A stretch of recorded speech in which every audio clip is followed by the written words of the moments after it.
panik ya, namanya juga panik, khawatir, namanya anak.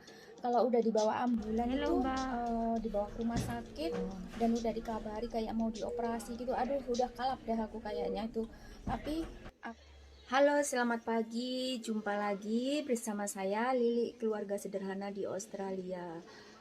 Aduh, gimana kabar kalian di hari Sabtu ini? Semoga kalian semua sehat walafiat dan tidak kekurangan suatu apapun. Amin amin ya robbal alamin ya Allah.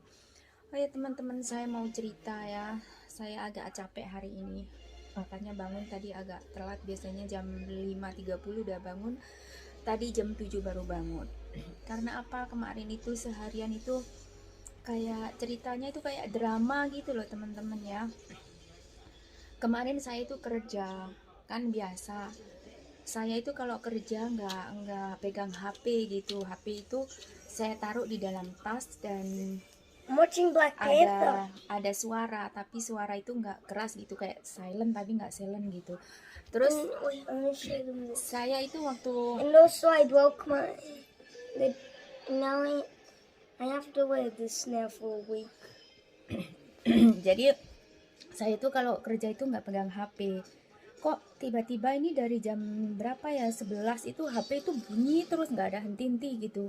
Terus saya biarin aja, nanti kalau udah selesai kerja saya lihat HP gitu.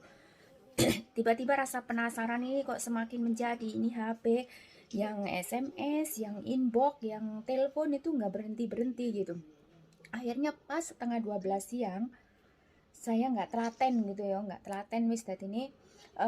Saya lihat yang namanya HP itu, nggak taunya ya Allah, ada miss call dari suami, ada miss call dari sekolahan JJ, dan juga apa namanya, aku baca inbox dari suami. Katanya JJ sekarang di sekolahan itu mau dibawa ambulan. JJ di sekolah itu jatuh dia, bahunya yang sebelah kiri itu tulangnya itu sampai keluar, kan anaknya kan kurus ya, jadi tulangnya itu, tulang bahu sebelah kiri itu kayak mencongol gitu loh teman-teman. Aku langsung pamitan, aku pulang ya. Di sekolah itu langsung wis ngebut, wis gak karu-karuan, panik ya, namanya juga panik, khawatir, namanya anak. Kalau udah dibawa ambulan itu dibawa ke rumah sakit dan udah dikabari kayak mau dioperasi gitu, aduh udah kalap dah aku kayaknya itu. Tapi aku harus tetap hati-hati karena dari tempatku kerja itu mau ke rumah, mau ke sekolahan JJ itu jalannya itu biasalah, aku kan hidup di desa ya, jalannya itu melewati pegunungan, naik gunung turun gunung gitu, kayak belok-belok terus melewati kayu-kayu gitu. Ya akhirnya aku pulang lah, terus nggak mandi nggak apa, langsung aku ke sekolahan JJ. Ini JJ udah dibawa ambulan, dia itu kayaknya udah tidur gitu karena dikasih painkiller ya, dikasih obat bius gitu.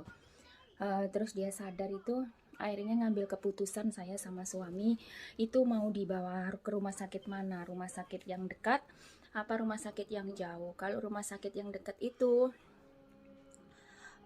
alat-alatnya kayak kurang lengkap gitu loh, kalau memang terjadi apa-apa harus operasi ya harus dilarikan lagi ke rumah sakit yang besar yang agak jauhan gitu. Terus saya bilangnya gini, karena saya yang rumah sakit besar itu nggak tahu, harus nyupir sendiri kan, sedangkan suami kan harus ikut di ambulan. Jadinya aku bilang ya udah kita ke rumah sakit yang dekat aja, karena apa, nanti kalau seumpama ada apa-apa harus operasi gitu ya, nggak apa-apa, kita ke Tweed Head gitu. Ya melalui proses apa, udahlah dibawa yang namanya JJ ini pakai ambulan ke rumah sakit ya.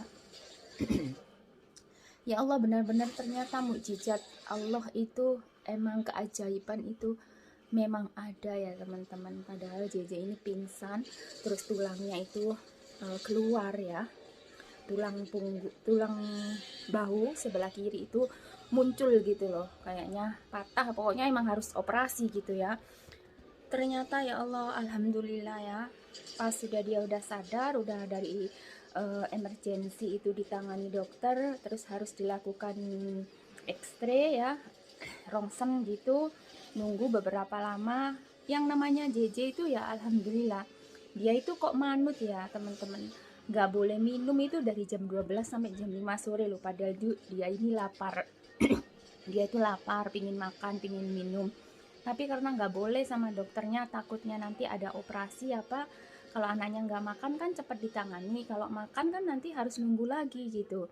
Jadinya ya udahlah, manut anaknya ini, anteng disuruh gini, nurut disuruh gini, ditaruh di kursi roda, didorong ke ruang rongsen apa, dia itu kayak bukan JJ gitu loh, padahal anaknya ini sering berontak gitu kalau disuruh apa-apa, dia itu nurut pokoknya.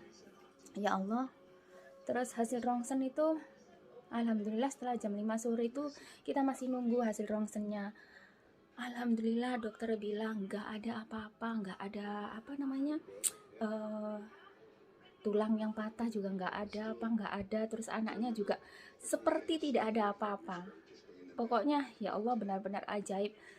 Di rumah dia langsung apa, selesai itu ya, kayaknya dia mau pamit sama dokter, dikasih tahu kan itu pintunya keluar di sana. Terus anak saya ini bilang, enggak, aku mau ketemu dokter dulu. Loh kenapa enggak mau ketemu dokter? Terus susternya manggil dokternya, akhirnya dokternya keluar, ditanya, iya Jaden ada apa gini, aku cuma mau bilang terima kasih, kamu itu bener-bener dokter yang baik sekali, katanya gitu. Terus sama dokternya akhirnya kayak proud gitu loh, kayak kayak bangga gitu sama JJ.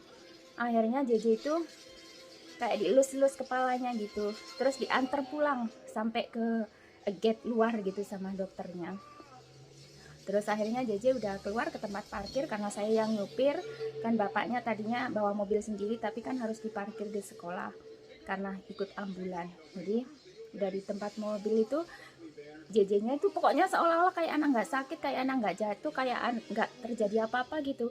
JJ bilangnya bye bye hospital, katanya gitu. Ya Bye, Allah teman-teman, hospital. jaga orang tua semuanya. JJ sekarang di sini sehat. Say hello nak. Hello, apa kabar? Ini tangannya, so your hand nak. Your hand ini. Tangannya cuma gini tapi dia bisa gerak, bisa apa kok. Tapi nggak apa-apa. Ya udah teman-teman ya, saya cuma ingin berbagi cerita aja. Semoga pengalaman yang saya rasakan ini tidak terjadi kepada keluarga kalian yang di Indonesia, anak-anak, pokoknya dimanapun kalian berada. Kayaknya terenyuh ya kalau anak kita, dengar anak kita itu kenapa gitu, jatuh apa gimana, apalagi sampai mau operasi apa gimana. Ya Allah, ini perasaan itu rasanya kayak nggak tahu harus bilang apa gitu. Saya ucapkan terima kasih ya teman-teman yang sudah mendengarkan cerita saya di hari Sabtu ini. Semoga kalian bahagia di hari Sabtu bersama keluarga tercinta. Saya akhiri. Wassalamualaikum warahmatullahi wabarakatuh. Jangan lupa like, comment, dan subscribe.